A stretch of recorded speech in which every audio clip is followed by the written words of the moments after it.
saya izin untuk memulai kuliah pada siang hari ini ya. Meskipun ya masih di gloomy Oktober ya, kayaknya Oktober itu dengan ngomongnya itu males gitu ya. Tapi semoga nih teman-teman apa tidak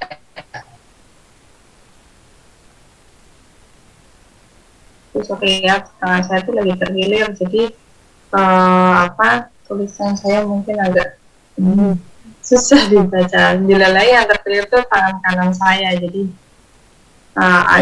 agak apa ya, sakit untuk digerakkan.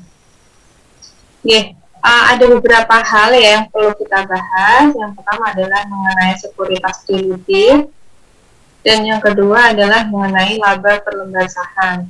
Dua-duanya materinya sudah saya share di Google Classroom, teman-teman bisa download di sana, dan teman-teman bisa nanti mulai mungkin kalau misalnya mau meng-highlight apa yang sudah saya sampaikan di siang hari ini ya. Recording in progress. Kemudian teman-teman minggu depan kita UTS ya. UTS-nya saya bingung deh.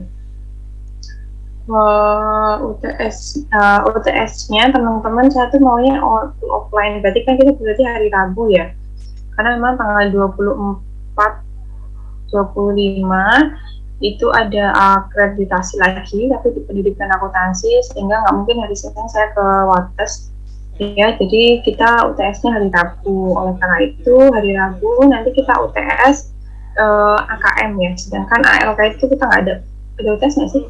Ada ya. Nah itu nanti saya pertimbangkan yang ALK itu apakah seperti ini akan saya buat tekum.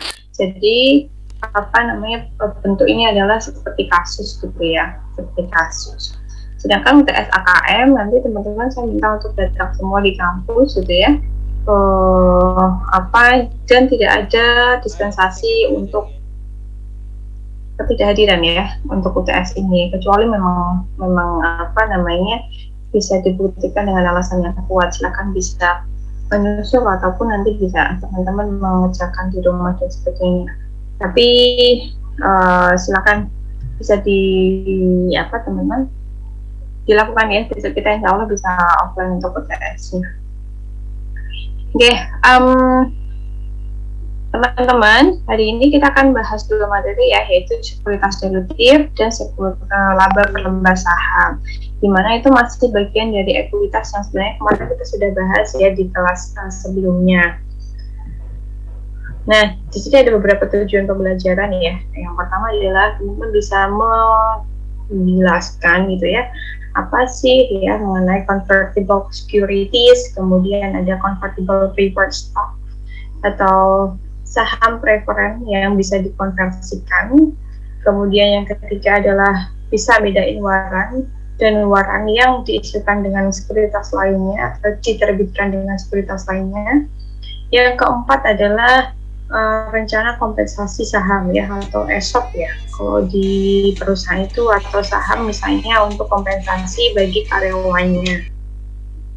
Nah, kenapa sih kita perlu membahas sekuritas dilutif ini ya? Sekuritas dilutif itu apa? Yang pertama ya, jadi sekuritas dilutif kalau menurut KISO yang ada di buku teman-teman itu, dilutive securities adalah any financial instrument that can potentially be converted into a share of common stock. Artinya apa? Segala hal instrumen keuangan yang secara memiliki potensi gitu ya untuk diubah menjadi saham biasa. Ada yang pernah dengar nggak? Kira-kira contohnya apa?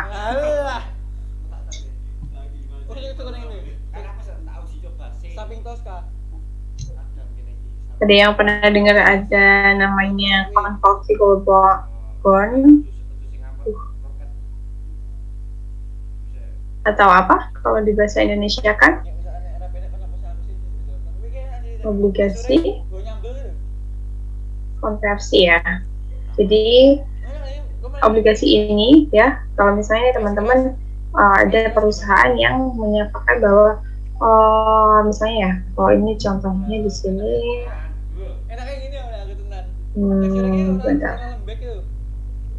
nah ini ya, contohnya adalah obligasi BRI gitu ya. Jadi obligasi konversi 500 miliar di kuartal 2018. Jadi BRI itu menerbitkan obligasi konversi. Dalam hal ini apa? Ketika biasanya obligasi konversi ini punya tenggang waktu gitu ya, punya tenggang waktu di mana kapan pada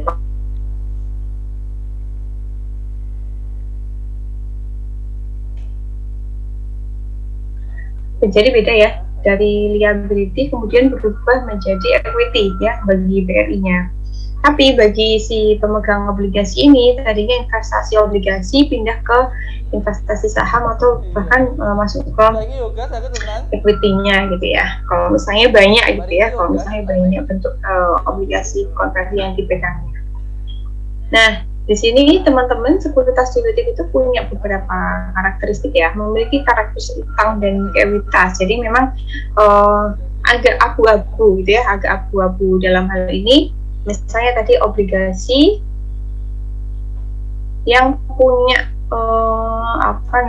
hak untuk dikonversi ya menjadi saham gitu ya. Nah, di sini ada dua karakteristik ya. Ada karakteristik utang, ada karakteristik ekuitas ya.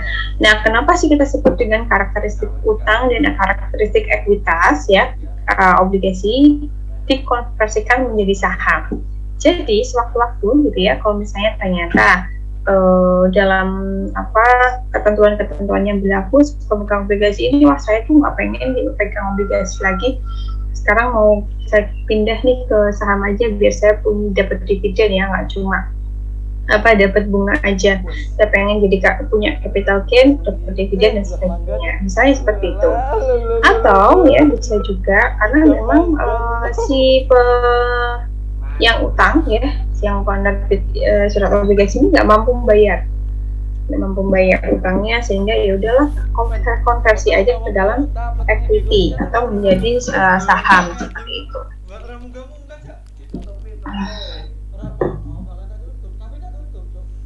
Kemudian utang dapat dikonversi atau obligasi konversi ya. Jadi teman-teman di sini bisa ya, sebenarnya saham itu bisa dikonversi menjadi utang atau utang itu dikonversi menjadi saham. Cuma lebih banyak itu utang yang menjadi saham, karena kalau misalnya saham yang jadi utang itu biasanya perusahaan itu akan mikir-mikir lagi gitu ya. Kalau misalnya tadinya equity kemudian kok sekarang tiba-tiba harus bayar utang untuk bayar pokok dan bunga, itu agak jarang dilakukan. Lebih banyak bentuknya adalah obligasi konversi dibandingkan dengan saham yang dapat dikonversi seperti itu. Kecuali sahamnya bentuknya preferen gitu ya, kemudian diubah menjadi saham biasa gitu. Tapi kalau bentuknya saham biasa kemudian diubah menjadi obligasi gitu agak jarang ya dilakukan, bahkan nggak ada gitu ya. Nah, PSAK-nya apa saja yang mengaturnya di PSAK 50, 53, dan PSAK 55. Nah, obligasi konversi itu apa atau utang konversi? Jadi sekuritas ini bisa dikonversikan menjadi saham, sehingga obligasi konversi atau konversi ada komponen utang dan ekuitasnya ya. Jadi kalau misalnya tadi ya obligasinya masih di tengah-tengah gitu ya, maturity-nya misalnya 7 tahun. Kemudian di tahun keempat ya, tahun keempat itu dikonversi menjadi saham. Artinya kan masih ada 3 tahun. Masih ada 3 tahun. Nah, 1 sampai ke 4 misalnya waktu dia issue sahamnya itu dapat agio misalnya ya. Kemarin kita bahas ya. Apakah sudah selesai untuk amortisasi dan sebagainya gitu ya. Nah, itu perlu dihitung kembali ya, hitung lagi, sehingga memang di dalam sekuritas derivatif ini, utamanya di obligasi konversi, itu ada komponen utang dan ekuitas yang perlu dibukain satu-satu gitu ya, dibukain satu-satu. Kemudian ya teman-teman,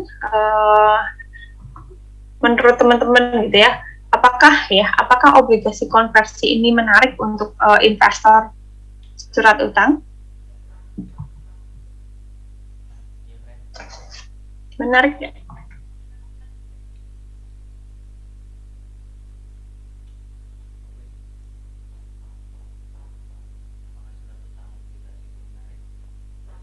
Menariknya gimana, Mas? karena utangnya dikonversi jadi saham. Kayak gitu ya. Jadi kalau misalnya dia nggak mampu membayar utang gitu ya, pada satu saat gitu ya, bisa dikonversikan menjadi kepemilikan gitu. Memang sebenarnya obligasi konversi ini adalah salah satu cara ya dalam tanda petik untuk menggait para investor atau kreditor obligasi ini untuk membeli obligasinya biar laku gitu ya, biar laku sehingga obligasi yang dimilikinya itu bisa terserap oleh para kreditor. Misalnya banyak gitu ya obligasi yang dikeluarkan dan itu bisa dicicil atau pemegangnya bisa banyak, kayak surat utang negara itu kan bisa banyak pemegangnya, cuma satu pihak gitu ya. Jadi para pemegang obligasi ini bisa senang gitu ya kalau misalnya sekarang saya udah punya saham BRI gitu loh. Nah, utang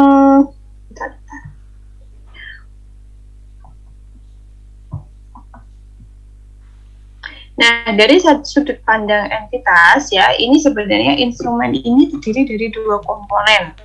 Yang pertama adalah liabilitas keuangan, ya karena memang ada perjanjian kontraktual untuk menyerahkan kas atau aset keuangan lainnya ya pada tertentu atau waktu tertentu gitu ya.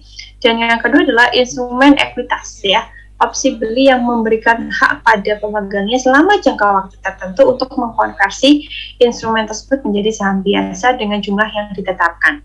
Misalnya kebanyakan sih seperti ini bentuknya ya. Misalnya ada tadi ya 500 miliar ya obligasi konversi yang dikeluarkan oleh BRI gitu ya.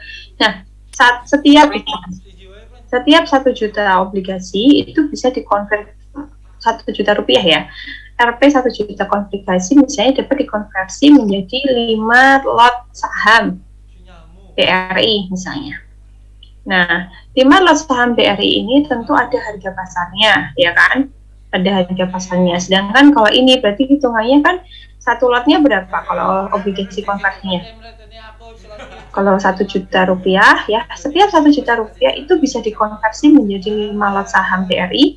Maka sesuai dengan nilai obligasi konversi ini, maka satu lotnya itu hanya senilai 200.000 ya kan?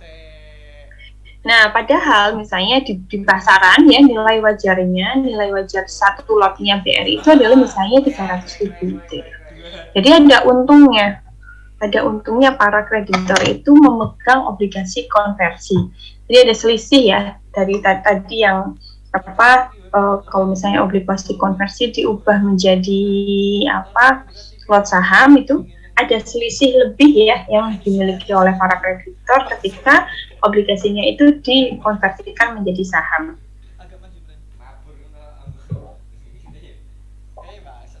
Nah, ini contohnya, kemudian saya mau share untuk contoh yang lain. Loh, kok hilang ya?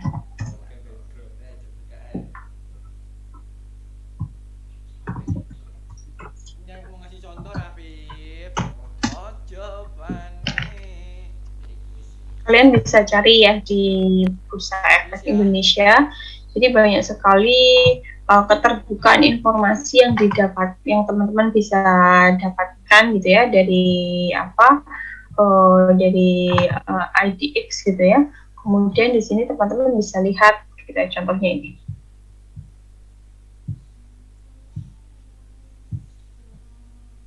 Nah, di sini ada PT Adi Sarana Armada atau FSA ya. Nah, ini dia mengkonversikan ya. Terdapat konversi obligasi konversi ASSA sebanyak 6.630.000 bla bla bla ya. Dengan konversi tersebut maka bursa melakukan pencatatan saham atas hasil konversi ya. Dengan penambahan jumlah sahamnya 6.663 bla bla bla gitu ya. Sehingga ya teman-teman, obligasi konversi ini kan menambah outstanding share ya, atau yang kita sebut kemarin saham yang beredar di pasaran. Nah, cuma memang ini kadang nggak disukai oleh pemegang saham yang lama. Kenapa? Karena ini akan mendilusikan ya, atau mengurangi proporsi kepemilikan dari perusahaan, dari pemilik sebelumnya. Misalnya tadi yang kita lihat tadi di PT ASSA itu jumlah lembar sahamnya misalnya tadinya 140 juta. Tapi karena ada obligasi konversi bertambah, jadi outstanding share-nya nambah jadi 146 juta lembar ya. Sehingga ya pemegang saham lama yang mungkin tidak pegang obligasi konversinya menjadi kepemilikannya menjadi berkurang. Gitu.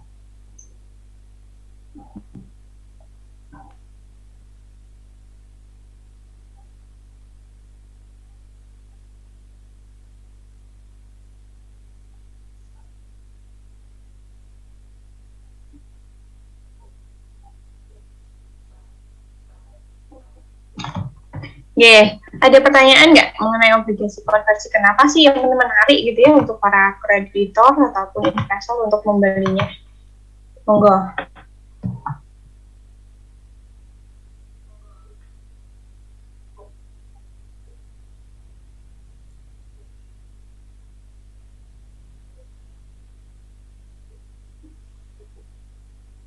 Bu, izin bertanya. Boleh Mas Pam, Budi. Kalau obligasi konversi itu kayak risikonya apa sih Bu? Sama kayak saham atau gimana? Oke, obligasi konversi itu sebenarnya bentuk obligasi ya. Obligasi itu macam-macam. Salah satunya ada convertible bond ini. Resikonya memang kalau bagi siapa nih? Bagi pemegang obligasinya atau yang beli obligasinya ya kan tentunya ya. Iya Bu, bagi pemilik obligasi. Nah, obligasi konversi ini memang menjadi salah satu upaya yang dilakukan oleh penerbit obligasi untuk mengurangi trust issue sebenarnya. Jadi kalau misalnya ya ada perusahaan yang sering gagal bayar gitu ya, kemudian likuiditasnya itu kurang bagus gitu ya. Nah, itu biasanya menerbitkan obligasi konversi ini ditambahkan dengan menerbitkan obligasi ditambahkan dengan embel-embel konversi. Kenapa? Karena memang satu ya, teman-teman bisa melihat bahwa ini ada semacam upaya dari perusahaan untuk mengurangi ketidakpastian perusahaan untuk gagal bayar. Kalau misalnya nanti gagal bayar, nanti ada pilihannya, ada choice untuk dikonversikan menjadi saham. Nah, ini menjadi titik win-win solution bagi para pemegang obligasi ini. Nah, apakah ada resiko lain ya yang melekat pada obligasi konversi tersebut? Tentunya obligasi konversi ini tetap ya memiliki resiko gagal bayar, tetapi jauh lebih rendah karena ini masih ada opsi untuk diganti menjadi saham. Meskipun ya kalau misalnya perusahaannya itu ya sudah gagal bayar, artinya sahamnya juga tidak terlalu bagus, Mas. Jadi kalau misalnya Mas mau beli obligasi yang punya opsi dapat dikonversikan, pilihlah perusahaan yang juga punya track record yang bagus dalam mengelola utangnya. Kenapa? Kalau misalnya perusahaannya itu nggak bagus dalam mengelola utang, mau dikonversikan menjadi saham pun kita kayak masuk ke jurang gitu ya. Karena saham kan teman-teman sudah tahu ya karakteristiknya. Karakteristiknya kalau misalnya rugi ya kita ikutan rugi. Kalau sahamnya itu hancur di pasaran ya kita ikutan hancur di pasaran. Sedangkan kalau obligasi kan enggak. Dia tetap akan menerima pembayaran pokok plus bunga ya, meskipun tadi ada resiko gagal bayar. Jadi resiko ini tetap melekat ya dalam obligasi konversi, apalagi kalau dikonversikan dalam saham yang notabene kurang bagus. Begitu. Terima kasih Mas Pambudi. Ada yang lain? Izin bertanya Bu. Oh iya Mas Pit, silakan. Aplikasi konversi itu sifatnya paksaan gitu atau pilihan ya? Bagi siapa? Makasih. Bagi siapa Mas paksaan pilihan? Ya bagi pemegangnya ya? Bagi pemegang obligasinya. Oke, itu pilihan Mas. Jadi boleh. Kok ini jadi gede sendiri ya? Ya Allah, jasa banget saya benar.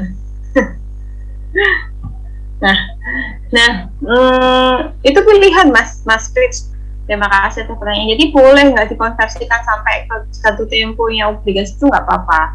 Jadi pilihan, ternyata, jadi di awal itu sudah dijelaskan obligasi yang Bapak Ibu kreditor pegang itu nanti bisa dikonversikan ya selama jangka waktu atau jangka waktu peminjaman obligasi ini atau jangka waktu surat utang obligasi ini. Tetapi nanti kalau misalnya jatuh temponya sampai jatuh tempo itu tidak dikonversikan menjadi saham, maka ya sudah tidak punya hak itu. Sehingga ini pilihan Mas, boleh dikonversikan atau tetap menjadi obligasi yang biasa. Gitu.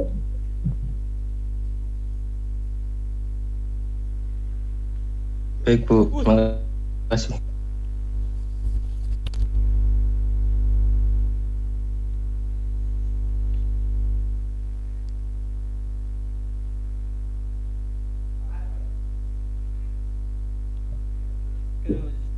Baik.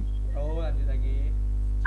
Mengapa sih hutang konversi itu dikeluarkan atau diterbitkan oleh perusahaan?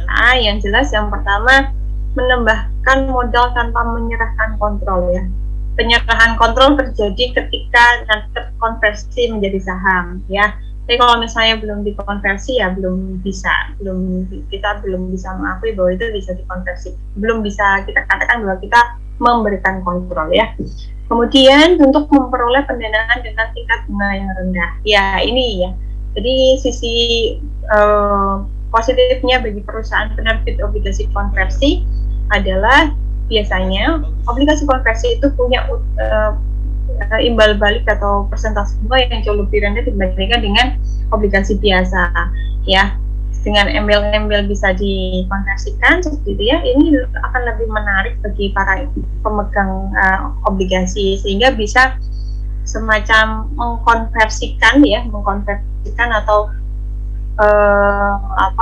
kayak tukar tambah gitu ya, tukar hak gitu ya dalam hal ya bunga ya, sehingga teman-teman bisa melihat ada yang dibayarkan dalam tanda petik di sini oleh kreditor ya untuk mendapatkan obligasi konversi ini, yaitu mendapatkan bunga yang lebih rendah dibandingkan dengan obligasi yang biasa. Nah, ada nggak sih utang yang dapat dikonversi? Banyak ya, teman-teman bisa tadi saya search di IDX itu banyak perusahaan yang melakukan hal itu karena memang tadi ya menarik para kreditor untuk memberikan utangnya kepada perusahaan. Jadi teman-teman bisa melihat bahwa entitas mengakui secara terpisah komponen instrumen keuangan yang satu, menimbulkan liabilitas keuangan bagi entitas, yang kedua memberikan opsi bagi pemegang instrumen untuk mengkonversi instrumen keuangan tersebut menjadi instrumen ekuitas dari entitas yang bersangkutan. Jadi teman-teman bisa melihat ya, entitas itu bisa dua-duanya, bisa menerbitkan obligasi yang biasa kayak nomor 1 ini, atau bisa menerbitkan obligasi yang bisa dikonversikan menjadi saham. Nah, bagaimana perhitungannya ya? Jadi entitas itu mengakui secara terpisah komponen instrumen keuangan liabilitas dan ekuitas. Nah, kalau teman-teman baca di buku HISO itu menghitungnya adalah fair value of convertible debt at date of issuance atau nilai wajar dari utang yang dapat dikonversi itu pada saat penerbitan ya dikurangi dengan nilai wajar utangnya itu sendiri ya, nilai wajar utangnya sendiri, kemudian baru kita bisa melihat nilai wajar ekuitas. Bingung toh kalau nggak ada contohnya, maka setelah ini saya akan berikan contohnya. Nah, ilustrasinya bagaimana? PT ABC menerbitkan 1000 lembar obligasi yang dapat dikonversi dengan nilai 200.000 pada tahun 2013. Obligasi tersebut memiliki periode 6 tahun dengan pembayaran bunga 7% setiap akhir Desember, sehingga jatuh temponya maksimal kapan?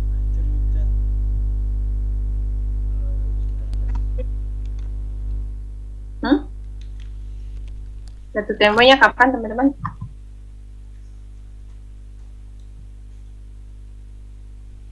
Berapa tahun periodenya?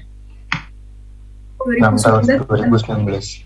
Oke, berarti tanggal hari ini 6 tahun ya, berarti awal tahun 2019 ya, atau akhir tahun? Akhir tahun ya. Akhir tahun 2019. Jadi teman-teman di sini setiap obligasi dapat dikonversi menjadi 100 lembar saham dengan nilai par 500. Oke, dari soal ini deh. Jadi 1000 lembar saham obligasi, lembar obligasi. Kemudian setiap satu obligasi itu bisa dikonversikan menjadi 100, ya kan? 100 lembar saham atau satu lot gitu ya, 100 lembar saham. Artinya, kalau semua pemegang obligasi itu mengkonversikan, maka ada tambahan berapa lembar saham?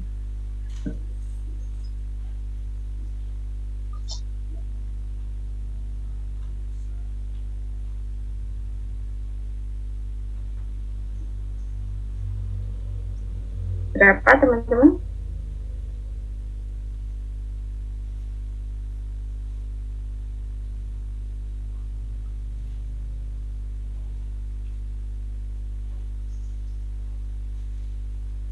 Kalau seluruh pemegang obligasi itu mau mengkonversikan pada saat ya maksimal awal tahun 2017 atau akhir 2019,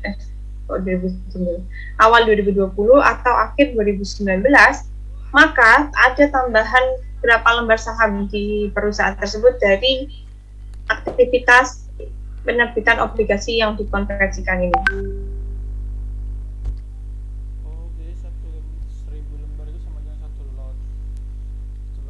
Berapa?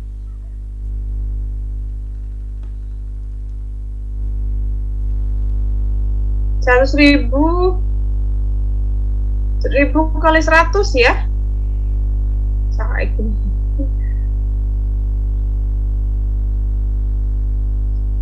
Dengan nilai parnya 500 par sahamnya. Jadi nanti lembar sahamnya itu bernilai berapa? Seluruhnya. Yang tadinya 1000 kali 200 juta ya, 200 juta berubah menjadi berapa? 50 juta, iya enggak? 100.000 dikali 50. Iya, Bu. Ya.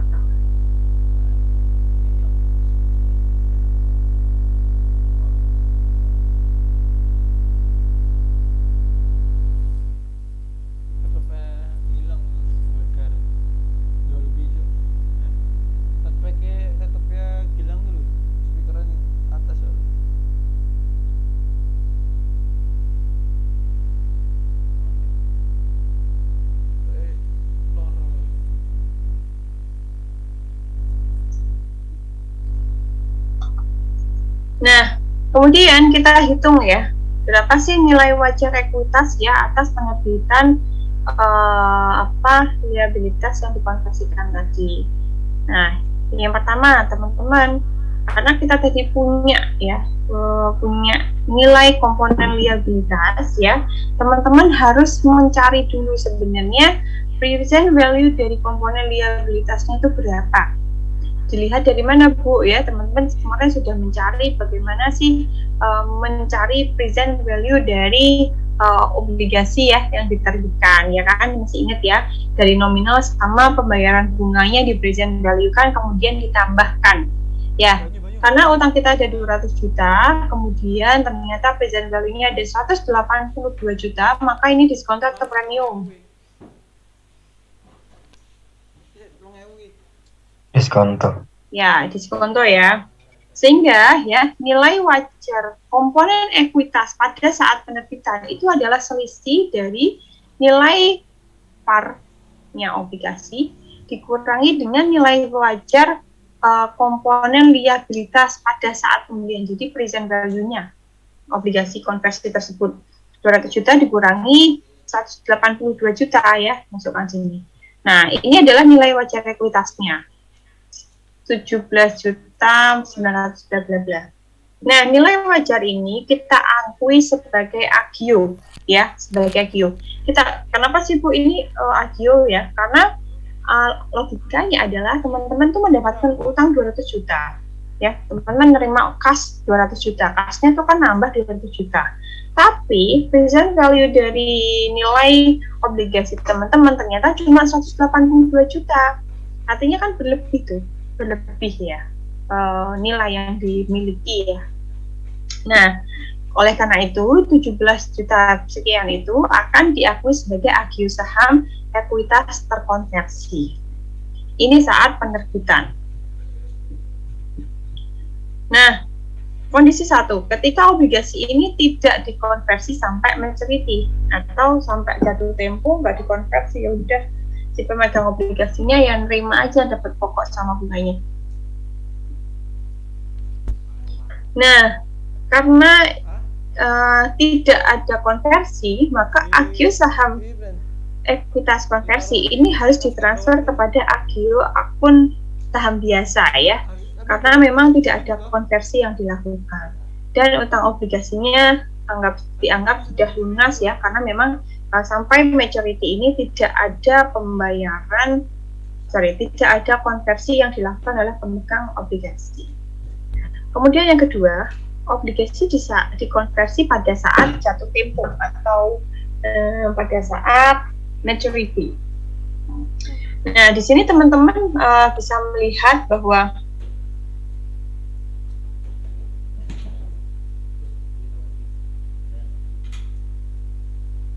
hilangnya suara nih. Tuh, ada suara nih. Tapi ada suara nih, friends. Tuh, gerak gitu suara.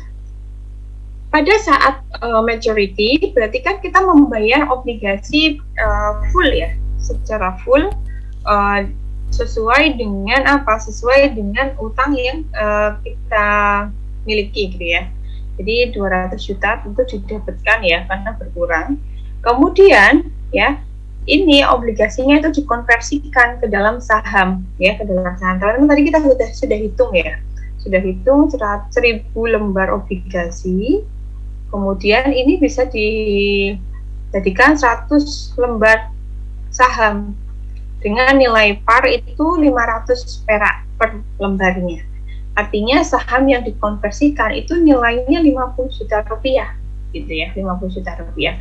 Apakah kita menerima atau mengeluarkan kas di sini ketika di obligasi itu dikonversi saat maturity?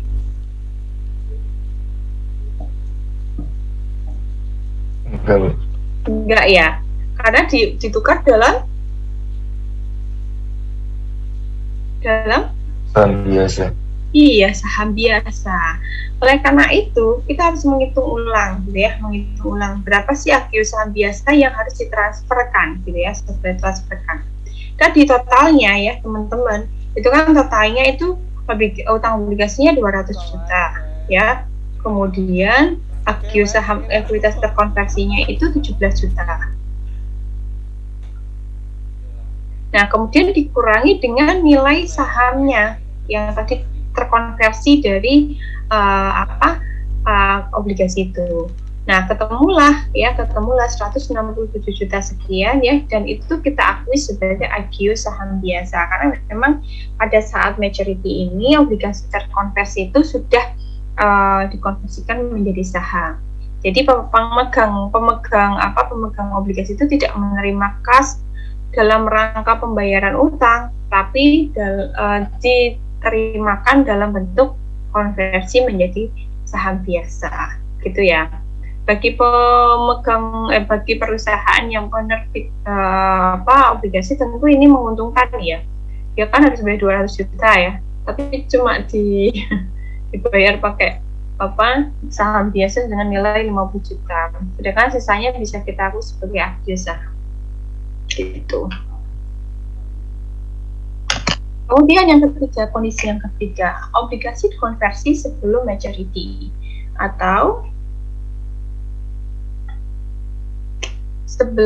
sebelum tadi ya, akhir 2019, tengah-tengah, contohnya 31 Desember 2013, jadi baru 13, 14, 15, 3 tahun berjalan gitu ya, 3 tahun berjalan, obligasi ini dikonversi kan menjadi saham.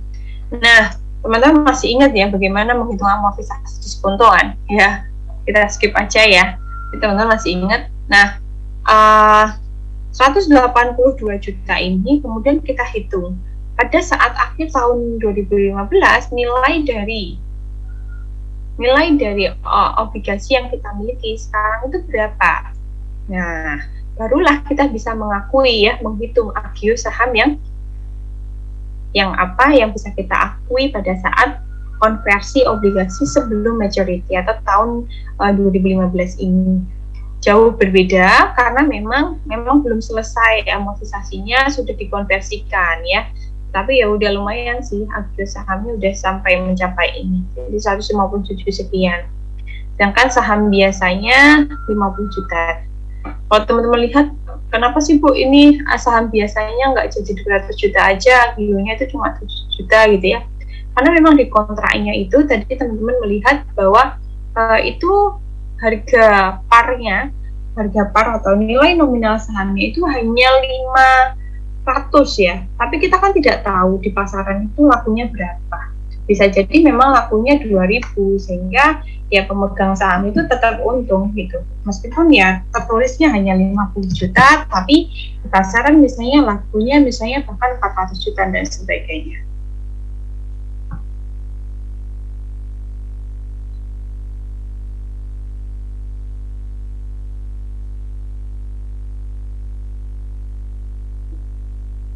Ada pertanyaan, monggo.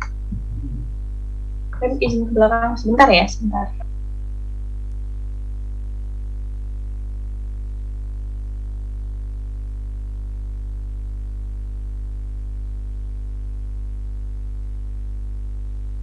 Anjir, sebenarnya gawe ning kontrakan iki.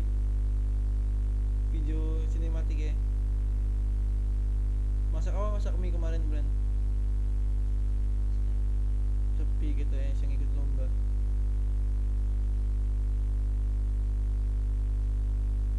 Anjir. Dilan. Dilan ono Dilan.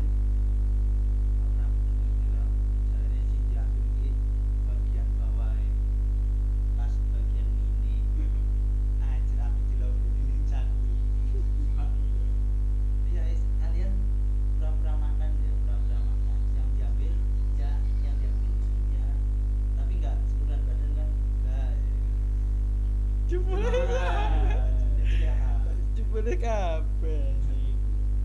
Ora apa-apa, Bren. Ora anjir akun utama. Iki nggo Frika dah iki. Iki sik kena akun ora ngerti aku. Malah ora ngerti akun utamane aku.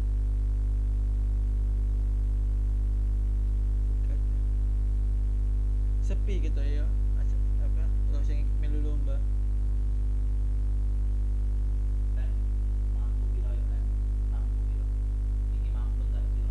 Sebanding karo iki kok negeri. Ora sebanding.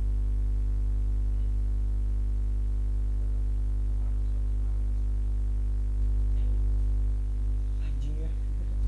Bangsat.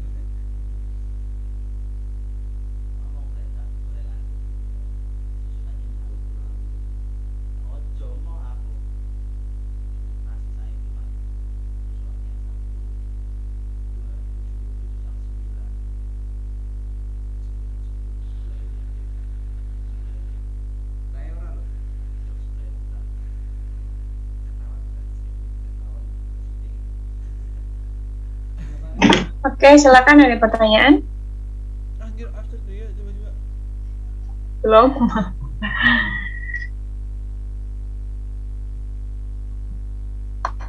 Representasi dulu ya. Nanti lupa.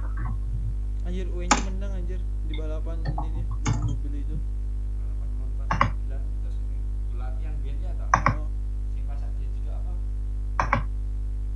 Oh, pasti. Mbak Verena, Hadir Ibu. Zaki, Bagus, Ristia, Mana anjing? Eka, Deswita, Hadir Bu. Elsa, Salsa. Putri Hamidah. Hadir, Bu. Febi. Hadir, Bu. Febi, kemudian Sabrina. Hadir, Ibu. Hadir ibu. Sabrina. Rian. Hadir, Bu. Fritz. Hadir ibu. Fritz. Hadir, Bu. Salsa. Hadir, Ibu. Ikrima Firda. Reviana. Hadir. Eka. Hadir, Bu. Lembut banget, Mbak. Hadir, Bu. Ini siapa nih? Iklim. Oke. Saya rasa ada Iklim tadi ada ya. Kemudian Lutfiana ada. Ada, Bu. Hadir, Bu. Hadir, Ibu. Oh iya. Hanifah. Hadir, Bu. Arfian. Hadir, Bu. Salsabila Mutia. Hadir, Ibu. Anjing diri di mana nih, pakai baju apa nih? Iri anjing. Kemudian Fenty. Anjir. Hadir, Bu. Cok. Ci nggak ada. Normalita. Hadir, Bu. Kemudian Aprilia.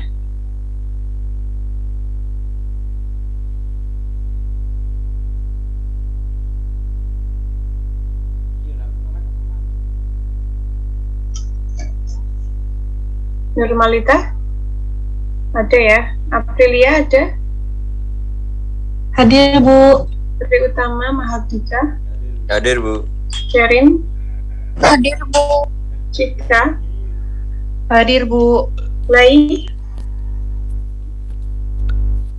Mbak Lai. Hadir, Bu. Pak Budi. Hadir, Bu. Kemudian Naziatun. Naziatun. Rahma. Hadir, Bu. Hadir, Bu. Indra Gilang. Hadir, Bu. Udah balik ya. DMY. Demi. Hadir, Ibu. Hadir ibu. Jangan lantang, tidak imut-imut. Hadir ibu. Indra. DS Disti ya. Hadir, Ibu. Salma. Hadir, Ibu. Gunanti. Hadir, Nabila. Hadir, Ibu. Novanda. Hadir, Bu. Zidan. Hadir bu. Raniatu. Hadir, Bu. Pilar. Hadir, Bu. Ma'ruf. Ma'ruf. Hadir bu. Esther. Aduh. Esther. Bu Ma'ruf hadir. Hadir, Ibu. Oke, Mas Ma'ruf. Serada. Rizal. Tadi ini. Hadir, Bu. Ini gua rusak bener-bener rusak mikrofonnya. Gua ngetes. Dian Eka. Dian Eka. Armilana. Hadir, Bu. Aldafa. Hadir, Ibu. Rafif. Hadir, Bu. Azam. Hadir, Bu. Indra. Hadir, Bu. Syahid. Hadir, Bu. Ayudia. Hadir, Bu. Rinda. Hadir, Bu. Elsa. Hadir, Ibu. Gina. Hadir, Ibu. Husnia. Hadir, Ibu. Zain. Hadir, Ibu. Oke.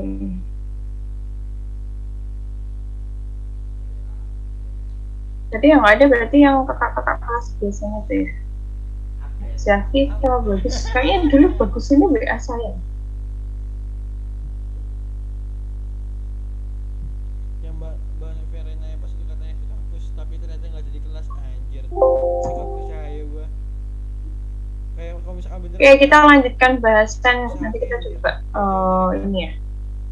Latihan ya. Nanti tadi belum saya ini kok, belum saya panggil kok. Oke, tadi saya sudah sampaikan di depan ya, bahwa jarang sekali ada yang dari saham biasa, bahkan nggak ada ya, di aturan juga nggak ada. saham biasa berubah jadi obligasi gitu, nggak ada ya. Yang ada itu saham preferred berubah menjadi saham biasa yang kita sebut dengan convertible preferred shares ya, atau convertible atau saham preferred yang dapat dikonversi. Jadi teman-teman bisa melihat bahwa ada opsi bagi pemegang saham preferred untuk dapat menukar sahamnya yang preferred itu menjadi saham biasa atau ordinary shares. Nah, di sini memang kalau misalnya kita lihat di dalam ekuitas, saham preferred ini kan memang sudah jadi ekuitas ya. Kemudian kalau misalnya dia udah jadi ekuitas ya, dari saham preferred menjadi saham biasa, itu tidak ada pengakuan laba dan rugi ya. Yang ada perbedaannya di mana sih ketika satu saham itu berubah dari saham preferred menjadi saham biasa? Bedanya di mana sih? Kerasanya di mana? Bagi siapa ya yang paling berpengaruh gitu? Bagi siapa?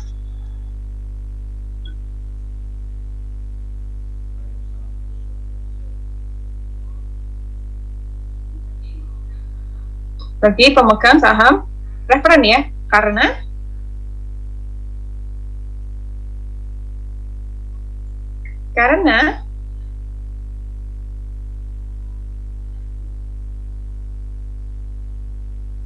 bedanya saham preferred sama saham biasa kemarin apa?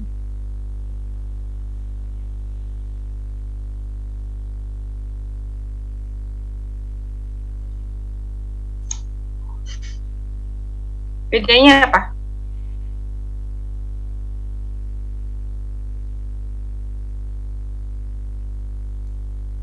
Mas atau Mbak, silakan. Bedanya saham preferred sama saham biasa itu apa?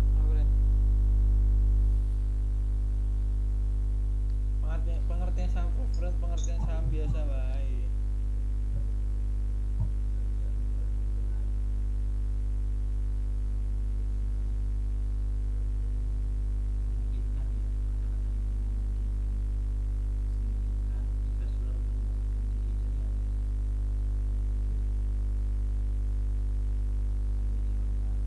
Yuk, Kalau saham preferred jumlahnya tetap Bu. jumlahnya apa yang tetap? Jumlah lembar sahamnya. Oke, dari saham preferred ke saham biasa gitu ya. Nggak mesti sih, bisa berubah sih Mas.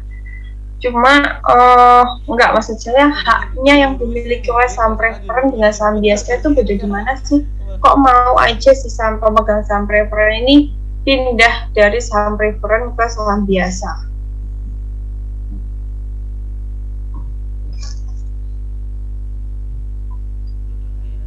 Nah, atas asetnya lebih tinggi, Bu. Ke atas asetnya lebih tinggi. Oke, good. Kemudian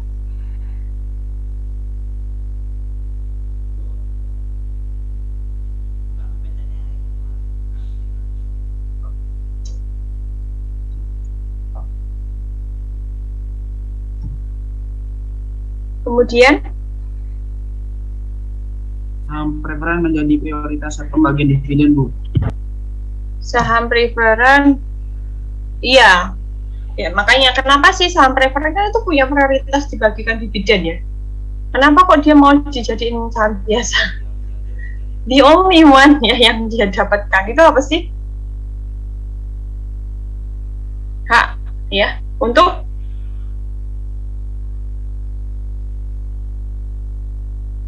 hak untuk apa? Bersuara ya. Hak suaranya itu lebih tinggi saham biasa ya. Nah, biasanya saham preferred yang pemegang saham preferred yang mau digantikan menjadi saham biasa, biasanya dia udah mayoritas ya, pemegang saham mayoritas. Artinya kalau misalnya mau dipegang dijadiin ke saham biasa, senang-senang aja. Atau pemegang saham yang punya pengaruh signifikan ya, jadi antara 20 sampai 50. Pas 50 ini kan mau misalnya jadi dia punya sebagian itu preferred ya. Kalau misalnya dia mau menjadi pengendali ya menjadi 51 nih, 51% ya. Nah, 51% itu dia konversikan misalnya jadi saham preferred ke saham biasanya. Nah, ini menjadikan dia adalah pengendali. Nah, itu biasanya yang menarik ya bagi para pemegang saham preferred untuk mengubah mengubah saham preferennya menjadi saham biasa.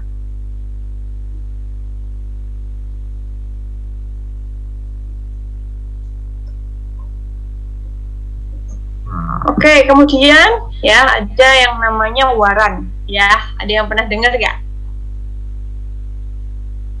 Waran itu apa? Misalnya nih, jadi teman-teman ini punya waran itu apa? Waran adalah pemberian hak kepada pemegangnya untuk membeli saham pada harga dan periode tertentu. Jadi misalnya saya punya warannya BRI gitu ya, warannya BRI. Maka saya itu punya hak untuk beli BRI di harga 3.500 misalnya pada rentang tanggal misalnya 1 sampai 15 Desember 2022 gitu ya. Nah, untuk memiliki hak ini, saya harus pegang waran. Warannya harganya misalnya 200 per lembar. Sehingga harga totalnya, kalau kita mau punya waran dan kita tukarkan gitu ya, maka harga total saham yang kita beli itu sebenarnya 3.700. Karena waran yang 200 per lembar ini, harga warannya itu akan hangus ya. Akan hangus kalau kita tidak eksekusi. Atau kita tidak tukarkan menjadi saham gitu. Biasanya penggunaan waran dapat berdampak dilusi dengan mengurangi jumlah EPS ya atau earnings per share. Ya betul, memang dilusi itu tadi ya mengurangi jumlah kepemilikan yang dampaknya nanti pada saat pembagian saham juga ya. Jadi kalau misalnya sahamnya terlalu banyak yang beredar, maka laba per lembar sahamnya pun akan semakin rendah karena pemegang sahamnya jadi semakin banyak gitu. Kenapa sih penerbitan waran ini menjadi menarik ya? Sekuritasnya bisa menarik, kemudian ada preemptive right kepada para pemegang saham. Preemptive right itu apa? Coba teman mencari preemptive right. Jadi pemegang waran itu punya preemptive right ya.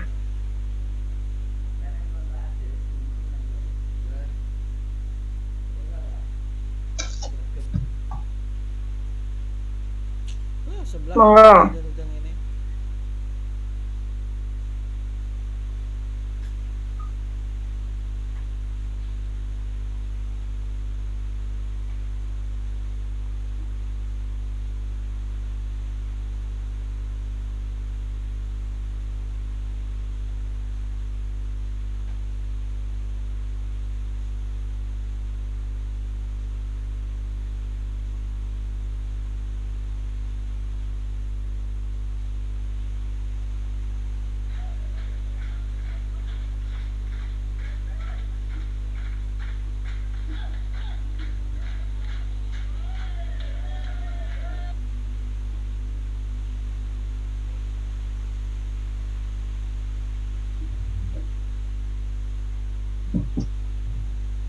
Apa? Sudah cari? Preemptive right itu apa?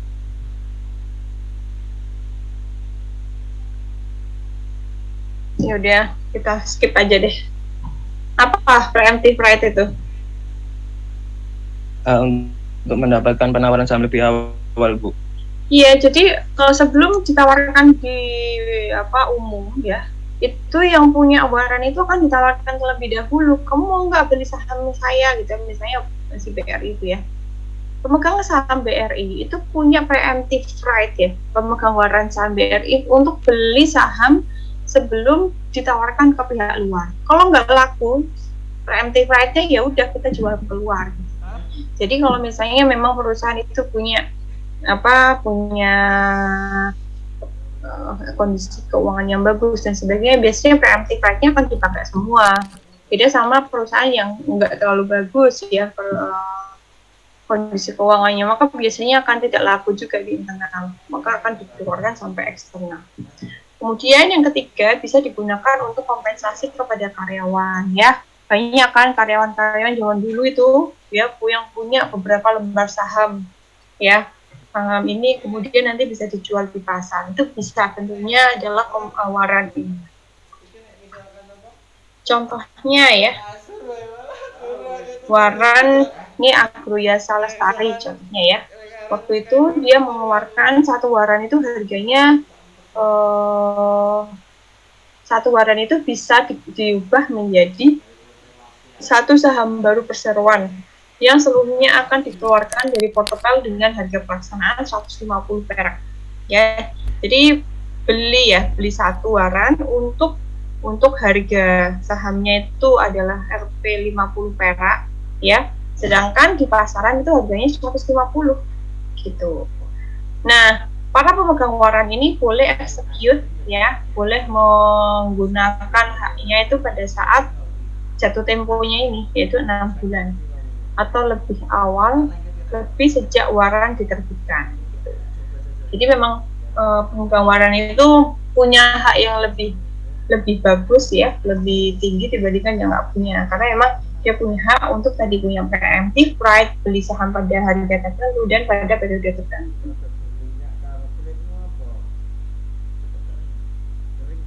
Ya, pertanyaan kah?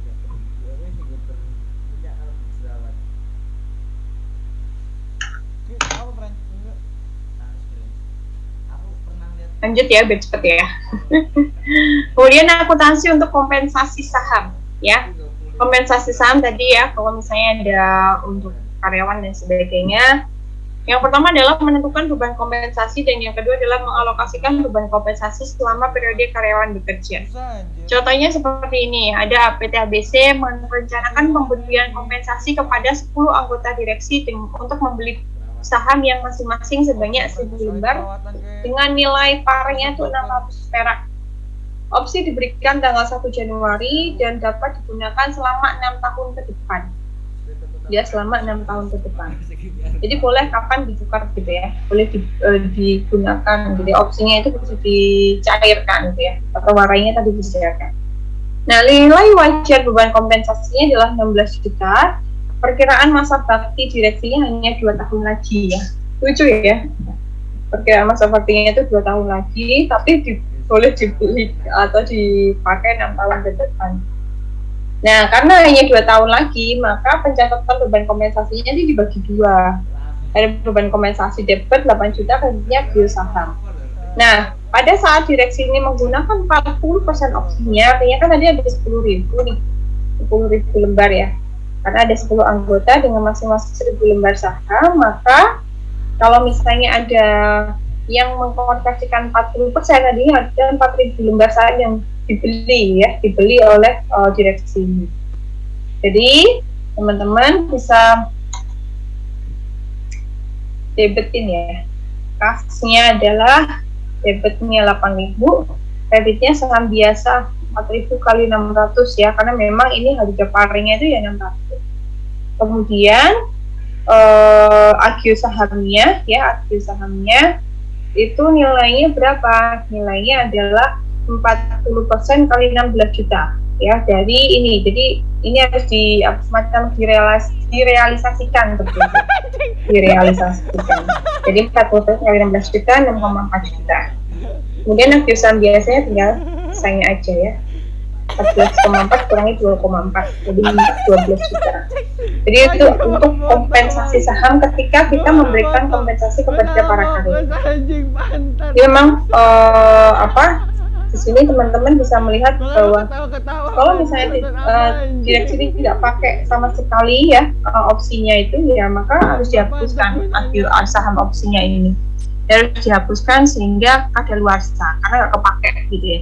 Dan kan kalau misalnya kepake, kita akan hapuskan dan diubah menjadi saham biasa yang beredar. Nah, perusahaan yang tidak melakukan penyesuaian atas beban kompensasi saat tanggal kadaluarsa, maka perusahaan dapat melakukan penyesuaian jika terdapat kondisi kerja pada rencana kompensasi. Dan yang kedua, karena kondisi pasar merefleksikan nilai wajar opsi saat pemberian, maka tidak diperbolehkan adanya penyesuaian jika pemujaknya adalah perubahan harga saham perusahaan. Kalau misalnya menguntungkan ya udah saya edit, kalau nggak ya udah gitu, nggak usah gitu ya. Ada perusahaan kayak gitu, tapi iFirst itu memberikan aturan ini ya, sehingga kecurangan agak terkurangkan. Kelebihan saham terikat dibandingkan opsi saham ya. Saham terikat itu apa? Ya, perusahaan memberikan saham kepada karyawan dengan syarat saham tersebut tidak dapat dijual, dipindah tangankan, atau dijaminkan sampai kondisi tertentu terpenuhi. Jika dilanggar, maka harus ditebus beserta dividen yang telah diterima. Pernah dengar kasusnya Goto nggak? Waktu pertama kali IPO, pernah dengar? Para drivernya itu memegang ini loh, restricted shares. Jadi kan para drivernya kan dapat tuh, ada yang jadi driver nggak di sini, driver Gojek waktu itu.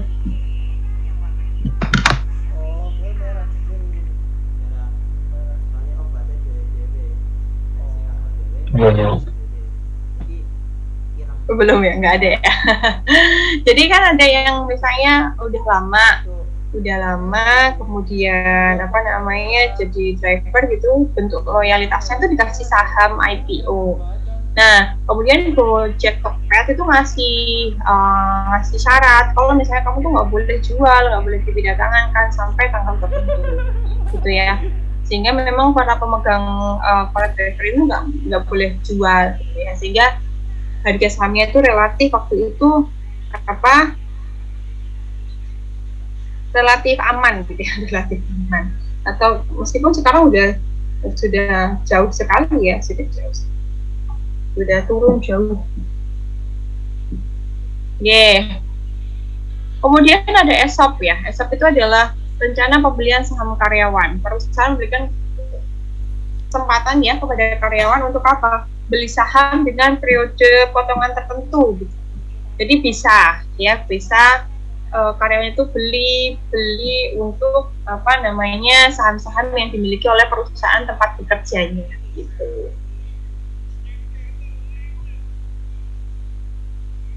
Ini harus jelas ya, teman-teman boleh saya cari ya ESOP itu apa, kemudian bagaimana caranya. Ini sebenarnya salah satu kompensasi bagi para karyawan yang biasanya loyal. Bentuknya ya tadi ada ESOP, ada restricted shares, ada opsi gitu ya. Untuk apa? Memberikan semacam kompensasi, insentif, motivasi kepada para karyawan agar mereka tetap bekerja dengan baik di perusahaan tersebut. Oke, sampai sini ada pertanyaan. Dan saya pindah.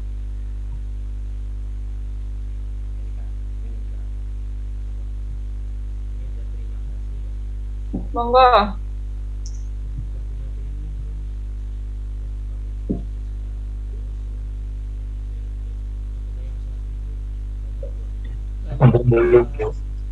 Mana Mas?